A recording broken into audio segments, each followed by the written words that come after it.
आत्ता सकाळी आम्ही कलाकुटीरमध्ये आलो तेव्हा आम्हाला यायला 1.5 ते 2 तास लागले आणि मी विचार करत होते की आज तर संध्याकाळी मला परत जायचं आहे.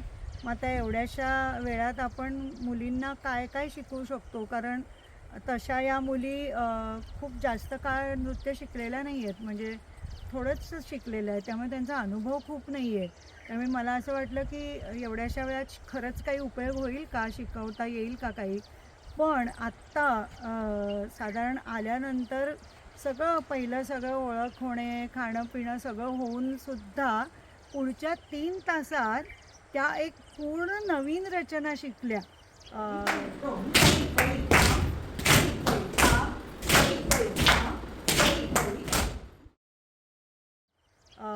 त्रिमूर्ती कौतुकम, जे की एरवी क्लासमध्ये किंवा एरवीच्या आमच्या रोजच्या नृत्य शिकवण्याच्या पद्धतीमध्ये बरेच तास लागतात, कधी-कधी बरेच दिवस लागतात.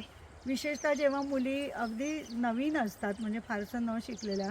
आणि आत्ता त्यांनी हे इतकं छान प्रकारे आत्मसात केलं. मला असं वाटतं की हे सगळं कलाकुटीरचं वातावरण, आपण सगळे आपल्या रोजच्या ह्याच्यातल्या धावपळीचं, ह्या क्लासला जायचं आहे, त्या क्लासला जायचं आहे, गाडी पकडायची आहे, काय रिक्षा येणार आहे, हे सगळं त्यांना कसलीच काळजी नाही आहे. त्या टोटली रिलॅक्स्ड आहेत आणि आता फक्त आपण नृत्य शिकण्यासाठी आलो आहे, मला वाटतं हे त्यांच्या डोक्यात आहेत.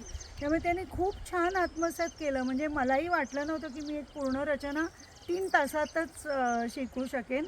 आणि ती त्यांना आता आत्ताच त्यांना ऑलरेडी पाठ पण झाले. आता त्यातले बारकावे नंतर घेता येतील, पण खरंच मला वाटतं की हे असं थोडंसं निसर्गाच्या सान्निध्यात राहिल्याने बऱ्याच या कला प्रांगणाच्या गोष्टी साध्य करता येतील. त्यामुळे असं हे वारंवार घडायला पाहिजे.